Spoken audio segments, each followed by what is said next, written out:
bom dia, meus amores, bom dia, turma. Vamos iniciar nossa aula de português, tá? E na nossa última aula a gente viu um pouquinho, né? A gente relembrou, na verdade, sobre o plural, né? Nas palavras. Então, toda vez, né, que a palavra ela sai do singular para ir para o plural, a gente coloca sempre a letrinha S no final, né, dessas palavras, para indicar que essas palavras elas estão no plural. E quando é, né, que eu vou indicar o plural? Toda vez, né, que apresentar mais de um elemento, né, junto. Então, se eu tenho um elemento, como por exemplo, banana, eu quero comer uma banana. Então, aí, uma banana, né, significa que está no singular, tem um elemento. Então, eu vou falar no singular, banana.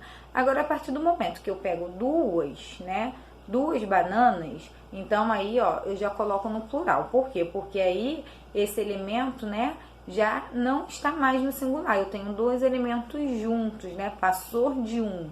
Então, eu vou sempre usar o plural. Passou de um elemento junto, eu vou usar o plural colocando um S, né, aí no finalzinho das palavras, tá? Então, a gente não pode esquecer. A gente relembrou, né, aí teve atividade no livro, mas hoje eu tô também, ó, voltando a relembrar.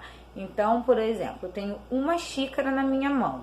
Então, aí eu tenho um elemento, né? Então, eu vou sempre falar no singular, porque eu tenho um.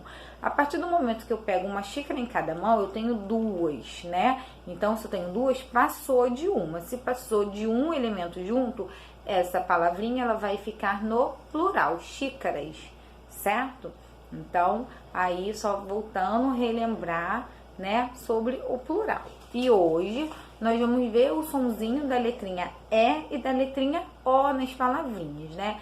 Então, nós temos que prestar atenção quanto ao som dessas letrinhas em cada palavra, né? Observar se ela é acentuada ou não, né? Porque o sonzinho ela é bem diferente. A gente também já sabe, né, quando a letrinha ela tem um acento circunflexo, né? Lembrando a vocês que o acento circunflexo é aquele que é o chapeuzinho do vovô, né? A palavrinha ela faz o sonzinho fechado, né? Que eu até dei o exemplo quando eu dei essa matéria sobre a palavra vovô, né? O vovô ele usa o chapeuzinho, o acento circunflexo, ele tem o sonzinho fechado, certo? A vovó, né, que é escrita, ela é igual, porém o acento a gente muda, né? A vovó ela usa o grampinho, né? Ela usa o acento agudo. Então o acento agudo ela faz o sonzinho aberto nas palavras. Então, ó, vovó. Se eu falo a vovó, o sonzinho ela tá aberta, ó, o O está aberto. Então eu vou usar o acento agudo, né? Vovô, o sonzinho tá fechado, eu vou usar o acento circunflexo, o chapeuzinho.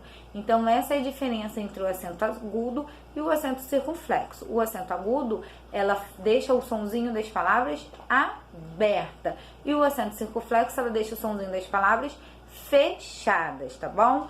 Então, aí nós vamos ver a letrinha O e a letrinha E, tá? Então, a gente tem que sempre estar observando se ela está acentuada ou se ela não está acentuada, tá bom? Porque ela vai fazer o sonzinho aberto ou o sonzinho fechado nas palavras. Então, vamos lá, né? Na número 1 está assim: leia e compare as palavras da coluna 1 e coluna 2.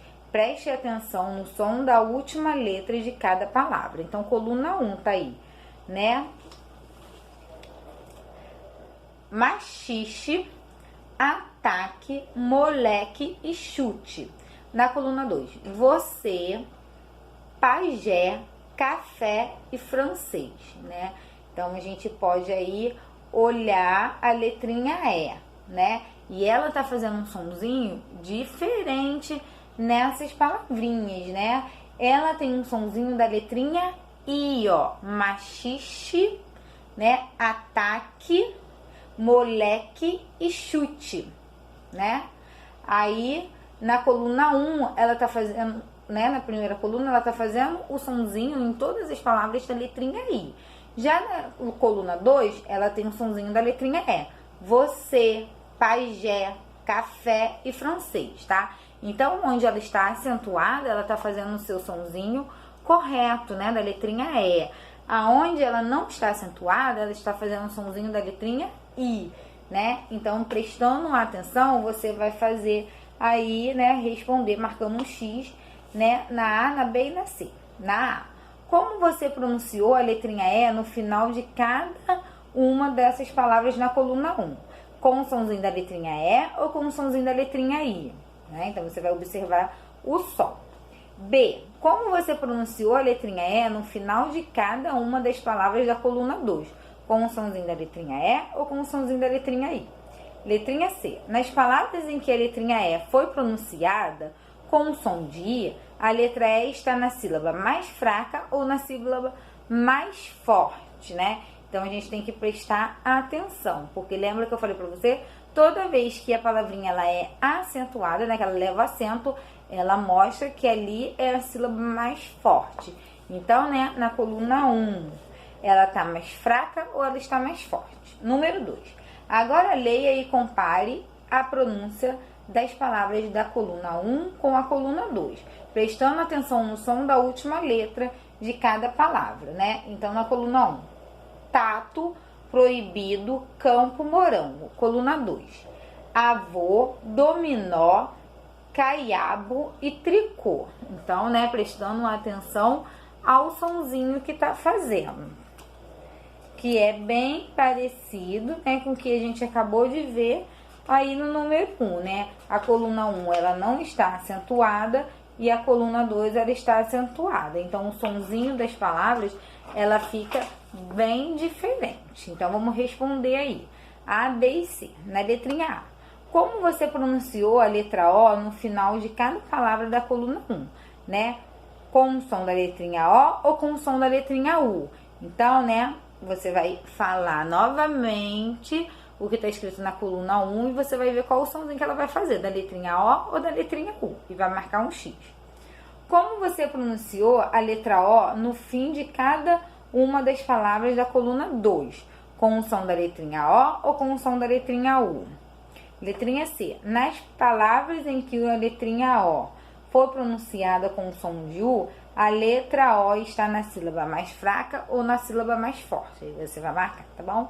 No número 3, você vai fazer uma pesquisa, né? Vai recortar de jornais e revistas 3 palavras para cada caso indicado no quadro. Então, você vai ler o quadro e vai procurar a palavra. Por um exemplo, primeiro quadrinho, palavra que tem a letra E no final com som de I. Então, você vai procurar uma palavra, né, que tem a letrinha E, só que quando a gente fala essa palavrinha, ela vai fazer o sonzinho de I. Depois, palavra que tem a letra E no final com som de E. Então, você vai procurar uma palavrinha que ela termine com a letrinha E e ela vai fazer o sonzinho da letrinha E.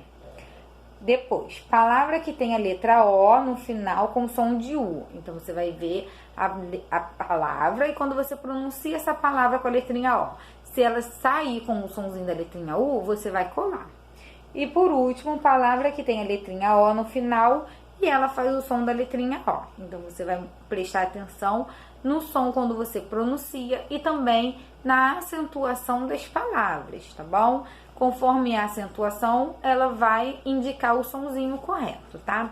E aqui na página 189 tem um textinho, né? É um relato de um experimento. Se você quiser fazer em casa esse experimento, ele é bem legal, tá bom? Então, é um texto, né? E nesse texto, ele vem mostrando aí uma experiência, tá? Tem um material que precisa usar, né? É o arco-íris. Então, como é que essa experiência vai mostrar um arco-íris? Então, tem um material que vai usar, como fazer, o que aconteceu quando fez, né? E por que aconteceu. Aí vem uma explicação por que aconteceu. Então, você vai ler esse texto, né? Essas informações, né? Que você aprendeu sobre a origem do arco-íris e, né? Depois você vai responder na 190 sobre esse experimento que você acabou de ler lá no texto. Número 1. O texto lido está organizado em 4 partes. Em que parte aparece a lista dos objetos que serão usados no experimento? Na primeira, na segunda ou na terceira, né? Qual o material? Então, qual é a parte aí que vai mostrar, tá? Número 2.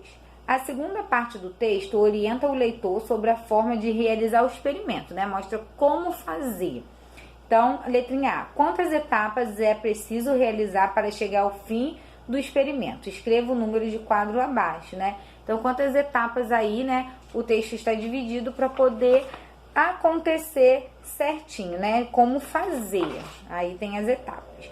Letrinha B. Quais são essas etapas? Aí você vai copiar essas etapas. Número 3. Volte ao texto e faça o que se pede. Aí você vai usar a cor vermelha e a cor azul, tá? Com a cor vermelha, você vai pintar a frase que indica a parte que diz o que é possível observar depois de ter realizado as etapas, né? O que foi, né? Que aí o que acontece. Então, você vai pintar tudo de vermelho no que acontece. E de azul, a frase que indica a parte que explica o resultado do experimento, né? Por que que aconteceu isso? Então, o porquê você vai pintar de azul, né? E o que acontece você vai pintar de vermelho.